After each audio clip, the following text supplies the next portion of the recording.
السلام عليكم ورحمة الله وبركاته. ازيكم يا اخواتي؟ عاملين ايه؟ يا رب دايما تبقوا بخير. وحشتوني كتير والله العظيم بجد.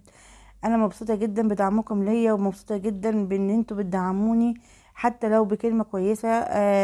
بجد انا بتفرق معايا كتير قوي. بحس ان فعلا بجد تعبي ما بيروحش هدر.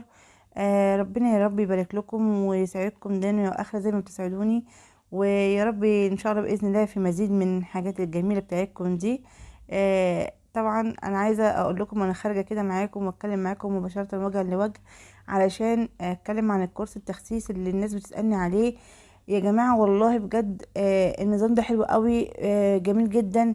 في معلومات قيمه، في حاجات اول مره تسمعيها، في نصايح هتنفعك جدا جدا وهتفيدك جدا. طبعا كمان غير ان انتي هتحسي بجسمك، الفرق واضح قوي فيه. راحه، هتلاقي صحتك بتتحسن تدريجيا، هتلاقي فيه تغيير هيعجبك، هتلاقي ان انتي بجد مختلفة تماما. نظام اكلك مبقاش مكلف زي ما بيحصل معانا كالعادة، يعني ان انتي بيبقى ليكي اكل معين، بروتين معين، اوقات معينة في اكلك محرومة من حاجة معينة وبتاكلي في حاجة تانية خالص. وفي حاجات تبقى مجبرة عليها تاكليها وانتي اصلا مش حباها. تماما يا جماعة الكورس ده غير كده تماما. الكورس ده هيأكلك من أكلك، هتاكلي من أكلك الطبيعي عادي. بس الفرق ان انت هتغيري في الدهون اللي هي غير صحية. يعني احنا بنعمل زيوت مهدرجة او بسمنة نباتية اللي هي العادية خالص.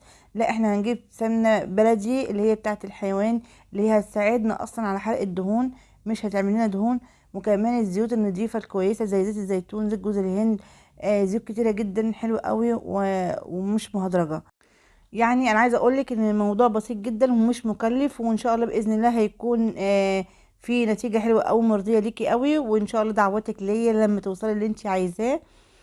بالنسبه للتثبيت برضو هتعرفي موضوع التثبيت دوت في الوزن، لان هي اصلا دي اكذوبه. وهتفهمي ليه. اعرفي الكورس كله كامل وواحده واحده، واكتبي وفرنطي في ورقه عندك خارجيه او في كراسه اعمليها ليكي.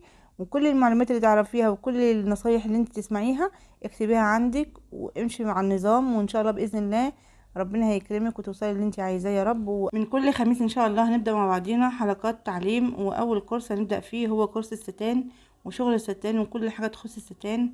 وهنتعلم مع بعض بكل التفاصيل البسيطه السهله عليكم، عشان خاطر ما تحسوش ان انتوا متعقدين من حاجه معينه. بس اهم حاجه يكون عندكم صبر، عندكم استيعاب وحب للحاجه دي عشان تبقى سهل عليكم.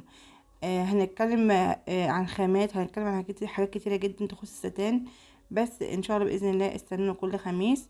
ومحتاجة منكم الشير واللايك والاشتراك في القناة وفعلوا الجرس عشان يصيبكم كل جديد مننا، وكمان عشان الدال على الخير كفاعله زي ما احنا متعودين منكم.